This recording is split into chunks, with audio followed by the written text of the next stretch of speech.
Olá. Vamos começar direto com uma história interessante. Imagina um vendedor, o Harry. Esse cara ganhava tipo 5 vezes mais que os colegas. E não era porque ele era mais inteligente ou trabalhava mais, sabe? Nada disso. A única diferença mesmo é que o Harry pensava. Bom, 5 vezes maior. Essa história é perfeita, né? Ela ilustra demais a ideia central de um livro que, olha, fez história. A Mágica de Pensar Grande, do David J. Schwartz. E é justamente essa ideia que a gente vai explorar um pouco hoje, mergulhando em alguns trechos do livro. Legal. Então a nossa missão aqui é entender isso melhor. Será que o tamanho do nosso sucesso financeiro, pessoal, o que for, está ligado diretamente ao tamanho do nosso pensamento? Assim, tão direto? É o que o Schwartz defende. E ele diz que, muitas vezes, o nosso ambiente, ele joga contra, sabe? Aquela coisa do, tá bom assim, não sonha muito alto. Ele chama isso de viver na rua de segunda classe. E o irônico é que, segundo ele, a tal avenida de primeira classe, onde as oportunidades maiores estariam, essa teria menos gente, menos concorrência. Faz sentido? Se a maioria fica na zona de conforto. Exatamente. E essa noção de que o pensamento tem poder, nossa, isso não é de hoje, né? Filósofos, líderes já falavam disso. O próprio Schwartz cita o profeta David. Cada qual é conforme pensa com fervor. E a base de tudo isso, para ele, começa com uma coisa bem específica: a crença. Acreditar que algo pode ser feito. Tá, então, peraí. Crença não é só, tipo, pensamento positivo solto. É mais um motor mesmo. Como que isso funciona na prática? Funciona porque ativamente para buscar o como. Quando você acredita de verdade que dá para fazer, sua cabeça começa a procurar solução, procurar caminho. Pensa nas coisas grandes que a humanidade já fez. Sei lá, chegar à Lua. Antes da tecnologia, veio a crença de que sim era possível. É verdade. E o livro traz exemplos mais do dia a dia também, né? Tipo aquele do rapaz que queria montar a agência de trailers. Que não tinha quase nada, né? Nem grana, nem experiência. Esse mesmo.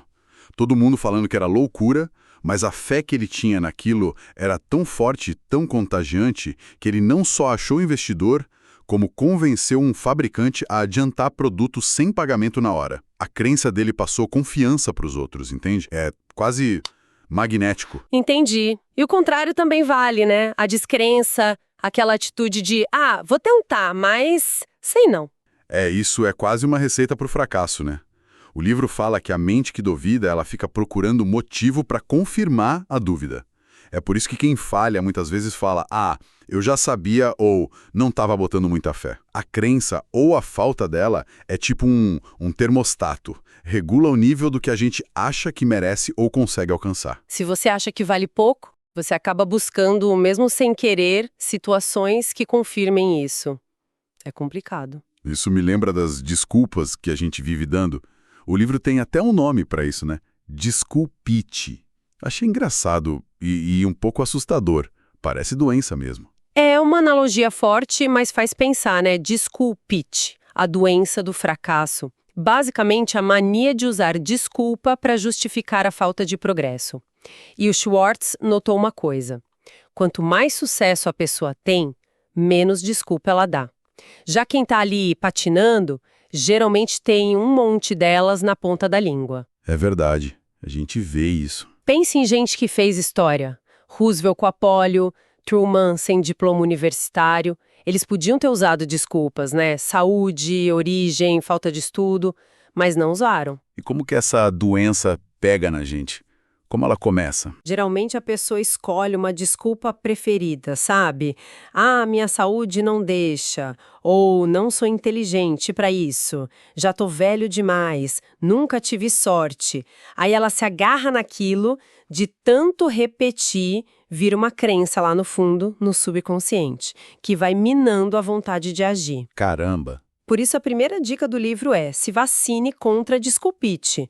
Toma cuidado para não cair nessa. Vamos pegar uma dessas desculpas mais comuns, a inteligência. Muita gente pensa, poxa, se eu fosse mais esperto, aí sim. O que o livro fala disso? Olha, ele desmonta legal essa ideia. O ponto central não é quanto de inteligência você tem, tipo QI, mas como você usa a inteligência que tem. É a atitude que direciona o pensamento, sabe? Como assim? O livro dá exemplos ótimos. Gente com QI altíssimo que não sai do lugar porque usa a inteligência para provar por que as coisas não vão dar certo.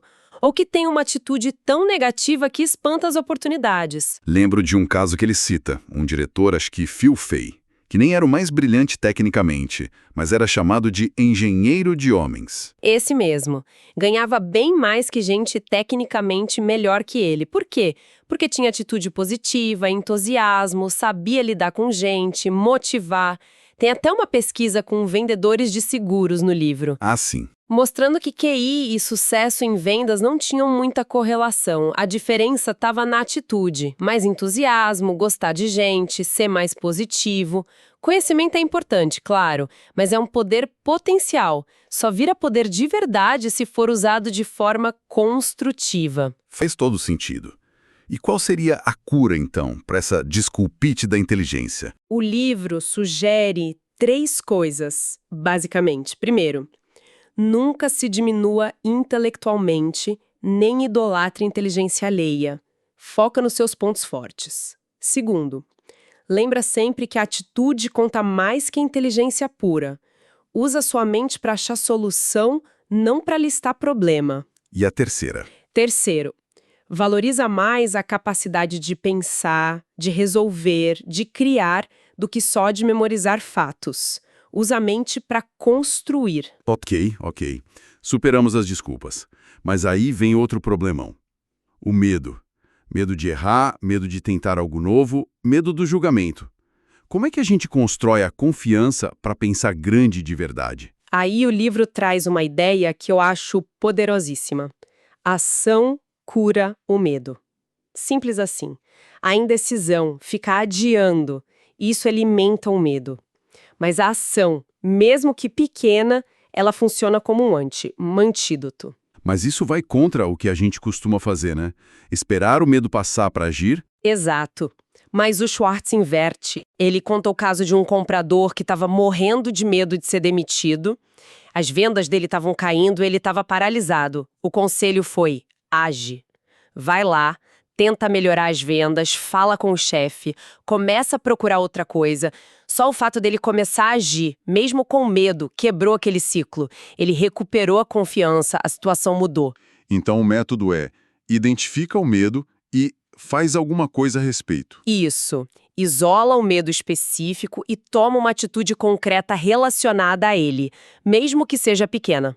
E aquela vozinha interna que fica dizendo: você não consegue, não é bom o bastante, a tal da autodepreciação? Ah, essa é clássica, né?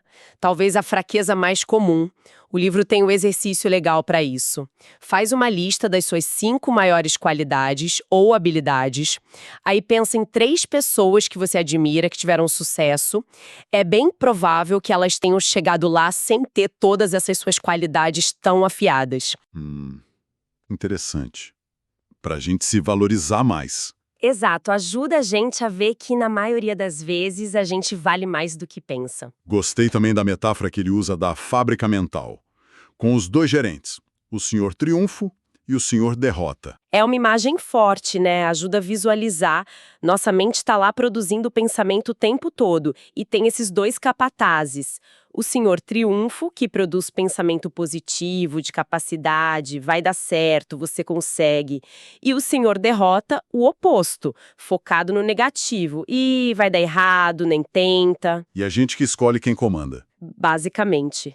Cada pensamento negativo que a gente alimenta, tipo, nossa, hoje o dia tá péssimo, dá mais força pro senhor derrota. Aí ele começa a fabricar mais prova de que o dia tá ruim mesmo. É um ciclo. Então a chave é escolher conscientemente dar mais trabalho para o senhor triunfo. É isso. Alimentar pensamento de possibilidade, de solução, de otimismo, mas um otimismo realista, claro. O livro é direto. Demite o senhor derrota. Usa o senhor triunfo 100% do tempo. É um treino diário, sabe? Direcionar o foco. E na prática, assim, no dia a dia, como a gente pode fortalecer essa confiança? Pequenas coisas. O livro dá umas dicas bem práticas e até curiosas. Por exemplo, sentar na frente em reuniões, palestras. Parece bobo, mas combate aquele medo de ser notado, de se expor. Verdade, a maioria foge para as últimas filas. Outra, olhar as pessoas nos olhos quando conversa. Mostra confiança, honestidade e faz o outro confiar mais em você também. E tem uma engraçada, andar 25% mais rápido. Andar mais rápido? Como assim? A ideia é que a postura física, a velocidade com que você se move, afeta seu estado mental. Andar mais rápido passa uma imagem de propósito, de energia, e isso te ajuda a se sentir mais confiante também. Que curioso, faz sentido. A linguagem corporal. E sobre falar em grupo? Muita gente trava aí. É outro ponto importante. Se habituar a falar da sua opinião. Cada vez que você fica quieto por timidez, você reforça aquele sentimento de não sou bom o suficiente. Cada vez que você fala, mesmo que seja algo simples, você constrói um pouquinho mais de confiança. E claro, sorri. Um sorriso aberto, genuíno, muda tudo. Melhora seu humor e como os outros te veem. Com a confiança mais alta, imagino que fica mais fácil ter ideias maiores, pensar de forma mais criativa. O livro fala sobre pensamento criativo? Isso é coisa só para gênio? Não, de jeito nenhum. Esse é um mito que ele faz questão de derrubar. Pensamento criativo, para Schwartz, é só achar um jeito novo ou melhor de fazer qualquer coisa. Não precisa inventar a lâmpada. Ah, bom. Pode ser otimizar a rotina em casa, pensar num jeito diferente de falar com um cliente difícil, melhorar a organização de um evento da igreja, do condomínio, qualquer coisa. E como a gente destrava isso? Primeiro passo, de novo, acreditar que dá para achar uma solução melhor. Tirar o impossível da cabeça. Focar no porquê pode dar certo. Segundo, desafiar o sempre foi feito assim. Questionar o jeito tradicional abre a porta para a inovação. Lembra como resistiram ao carro, ao avião no começo? É verdade, o novo assusta. E tem aquela pergunta-chave: como eu posso fazer isso melhor? Se perguntar isso sempre, sobre o trabalho, sobre as relações, sobre as tarefas, o livro conta de um dono de lojas de ferragens que tinha um programa semanal de melhoramento. Toda semana ele parava para pensar como melhorar com os clientes e com os funcionários, e a loja, e a propaganda. Essa busca ativa, isso é um motor criativo poderoso. Interessante também a ideia de que capacidade é um estado de espírito. Sim. Acreditar que você pode fazer mais, que você dá conta de mais responsabilidade, isso libera sua mente para achar o como. A necessidade ou a crença na capacidade muitas vezes expande a própria capacidade, sabe? Entendi. E, claro, ouvir. Pessoas criativas, líderes, geralmente ouvem muito. As ideias dos outros são matéria-prima para nossa própria criatividade. Perguntar, escutar com atenção de verdade, conectar as ideias. Tudo isso está super conectado com a importância das atitudes e dos relacionamentos, né? Não adianta ter a mente cheia de ideias grandes se a atitude não acompanha. Perfeito. Nossas atitudes são tipo espelhos da mente, como diz o livro. Elas aparecem no tom de voz, na cara, na postura, e os outros leem isso na hora. O livro destaca 3 atitudes-chave. Primeira, entusiasmo. Para contagiar os outros, você tem que estar genuinamente ligado, estimulado. Isso vem de gostar do que faz, de se aprofundar, de colocar energia na comunicação. Qual a segunda atitude importante? A de ser importante. Mas aqui tem um pulo do gato. Envolve sim a autoestima, se sentir importante, mas talvez mais ainda, fazer os outros se sentirem importantes. Reconhecer o valor deles, chamar pelo nome, dar o crédito quando merecem. Quando você eleva os outros, você acaba se elevando junto e constrói relações muito mais fortes. Faz sentido. E a terceira? Servir bem primeiro. A ideia é que focar só no dinheiro, raramente atrai o dinheiro de verdade. Pelo menos não de forma sustentável. A riqueza, segundo o livro, vem como consequência de um serviço excelente, de entregar mais do que esperam. É plantar serviço para colher dinheiro, sabe? E não o contrário. Gostei dessa. Plantar serviço para colher dinheiro. E falando em relações, como pensar do jeito certo sobre as pessoas para ter o apoio delas? Porque ninguém chega longe sozinho, né? Exato. O ponto principal é Para ter apoio, você precisa gostar das pessoas, valorizar as pessoas de verdade.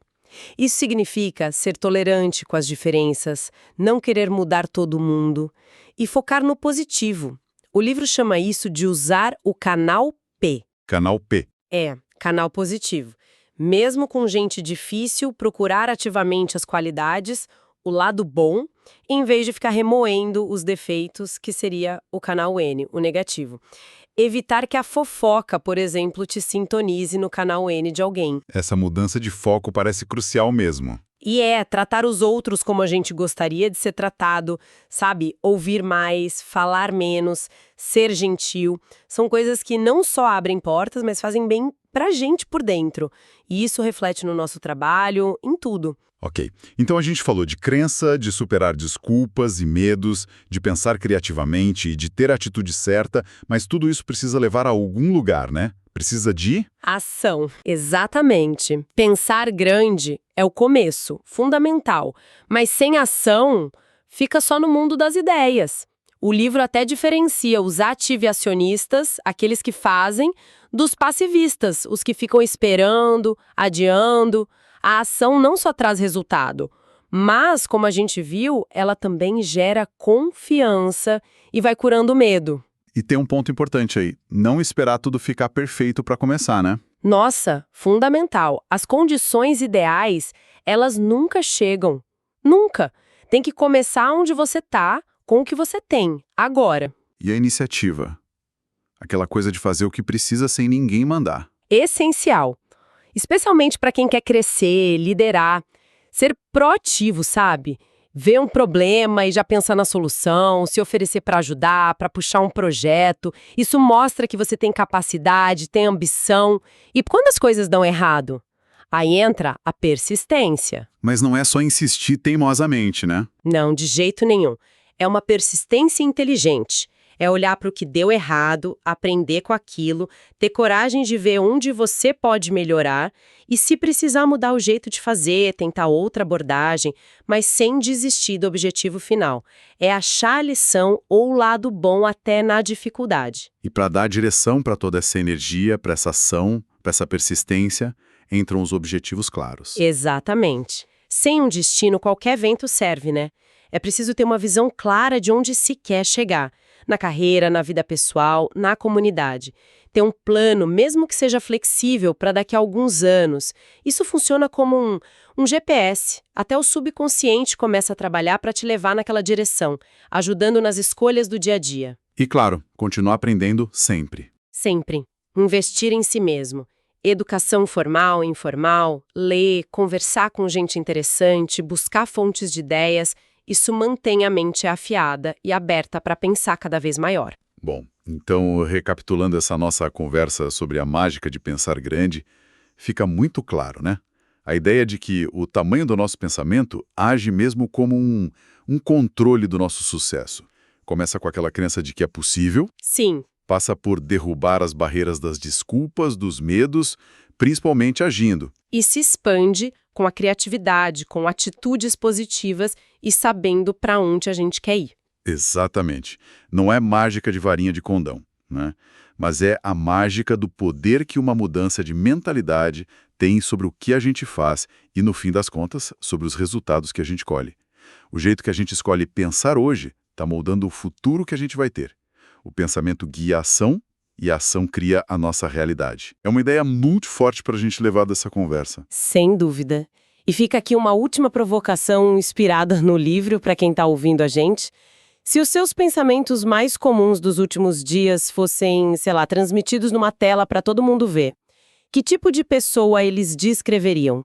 Alguém que está construindo algo grandioso ou só colocando mais um tijolo no muro da rotina? Boa pergunta. E qual pequena ação, talvez inspirada hoje por um pensamento um pouquinho maior, poderia ser o primeiro passo para começar a construir algo realmente significativo na sua vida?